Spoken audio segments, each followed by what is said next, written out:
الحمدللہ رب العالمین والصلاة والسلام علی اشرف الانبیاء والمرسلین اما بعد فاعوذ باللہ من الشیطان الرجیم بسم اللہ الرحمن الرحیم۔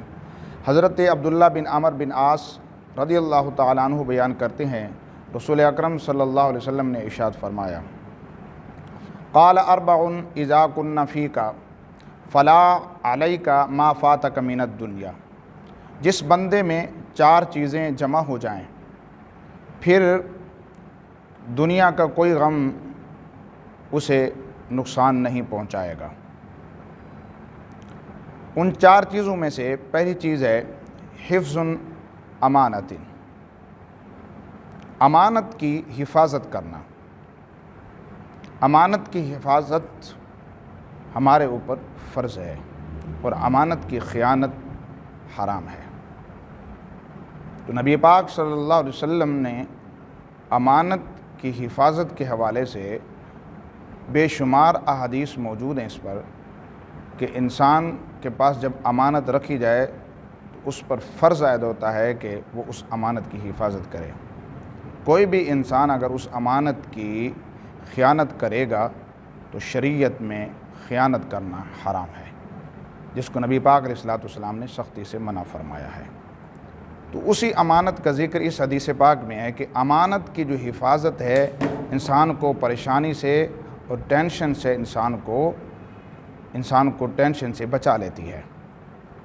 تو امانت کی حفاظت کتنی بڑی ذمہ داری ہے آپ نے سمجھا، اور انسان جب اس کی حفاظت کر لیتا ہے تو پھر انسان کو کتنا سکون نصیب ہوتا ہے، انسان غم سے نجات پا جاتا ہے، انسان کو سکون میسر ہو جاتا ہے، دنیا کے سارے غم جو ہے انسان کے مٹ جاتے ہیں جب بندہ اس بات کا خیال رکھتا ہے کہ یار کسی کی امانت میرے پاس ہے، اس کی حفاظت کرنا میرے اوپر لازم ہے۔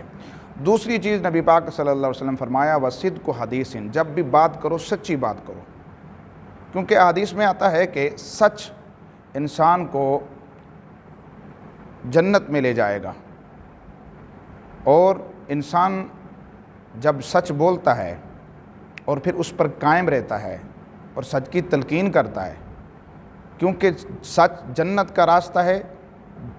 جب انسان سچ پر قائم رہتا ہے تو انسان سچ بولتا ہے اور سچ کی تلقین کرتا ہے تو سمجھ لو انسان کا ٹھکانہ جو ہے وہ جنت ہے۔ اس کے برعکس جو جھوٹ ہے، جھوٹ انسان کو جہنم میں لے جاتا ہے، کیونکہ جھوٹ کی سزا جہنم ہے۔ نبی پاک صلی اللہ علیہ وسلم نے فرمایا کہ کوئی بندہ جھوٹ بولتا ہے اور پھر اس پر قائم رہتا ہے اور پھر آگے دوسروں کو بھی جھوٹوں کی تلقین کرتا ہے، جھوٹ بولنے پر آمادہ کرتا ہے، تو سمجھ لو اس کا ٹھکانہ جہنم ہے۔ تو صدق، سچی بات، صدق حدیث یعنی سچی بات کرنا، حدیث کا مطلب یہاں بات کرنا ہے۔ تو سچی بات کرنا انسان کے لیے باعث نجات ہے، کیونکہ اس کو انسان کو جنت میں لے جائے گی۔ ایک شخص نبی پاک صلی اللہ علیہ وسلم کی بارگاہ میں آتا ہے، یا رسول اللہ، چار برائیاں مجھ میں پائی جاتی ہیں، مجھ میں چار برائیاں ہیں، آپ کوئی ایک نصیحت فرمائیں جس سے وہ مجھ سے چار چیزیں چھوٹ جائیں۔ کریم آقا علیہ الصلوۃ والسلام نے فرمایا کہ تم جھوٹ بولنا چھوڑ دو۔ اب وہ چار برائیوں میں سے ایک چیز جھوٹ تھی اور تین چیزیں، ایک چیز شراب تھی، دوسری زنا اور تیسری چیز جو ہے وہ چوری تھی، اور ان میں سے چوتھی چیز جھوٹ تھی۔ تو نبی پاک نے فرمایا کہ جھوٹ بولنا چھوڑ دو۔ وہ شخص جب واپس جاتا ہے، جب وہ چوری، شراب، زنا، ان تینوں چیزوں کے پاس، ان برائیوں کے پاس جب جاتا ہے تو دل میں یہ خیال آتا ہے کہ اگر میں یہ برائیاں کروں گا، یہ گناہ کروں گا، اور پھر جب نبی پاک صلی اللہ علیہ وسلم کے پاس جاؤں گا تو نبی پاک صلی اللہ علیہ وسلم مجھ سے پوچھیں گے، ہاں بھی تم نے کیا کیا؟ اگر میں سچ بولوں گا تو ان تینوں برائیوں کی سزا شریعت میں موجود ہے، تو مجھ پر حد جاری ہو جائے گی، مجھے سزا ملے گی۔ اور اگر میں جھوٹ بولوں گا تو نبی پاک صلی اللہ علیہ وسلم سے جو میرا عہد ہوا تھا کہ میں نے جھوٹ نہیں بولنا، پھر وعدہ خلافی ہو جائے گی اور پھر میں جھوٹ بولوں گا، حالانکہ میں نے نصیحت قبول کی نبی پاک صلی اللہ علیہ وسلم سے کہ میں جھوٹ نہیں بولوں گا۔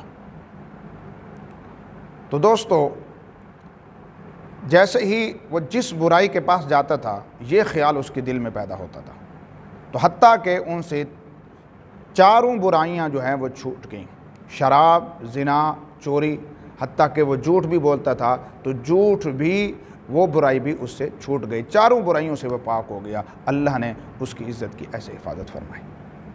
تو جو انسان سچی بات کرتا ہے، جھوٹ نہیں بولتا، تو وہ انسان کامیاب ہے۔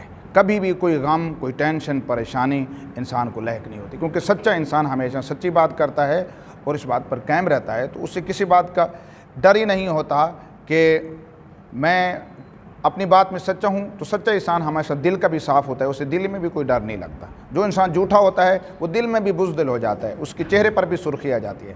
سچا انسان جو ہے ہمیشہ سچ بولنے کی وجہ سے خود کو اعتماد میں سمجھتا ہے۔ تو پھر تیسری چیز جو تھی، نبی پاک صلی اللہ علیہ وسلم نے فرمایا کہ وہ حسن و خلیقتی، اچھے اخلاق، اچھا خلق۔ خلق کیا ہے؟ ایک انسان کا ادب ہے، انسان بیٹھتا کیسا ہے، اٹھتا کیسا ہے، بات کہتے کرتا ہے انسان کا چلن کیسا ہے، کھانا پینا کیسا ہے، انسان کا برتاؤ کیسا ہے، یہ خلق ہے۔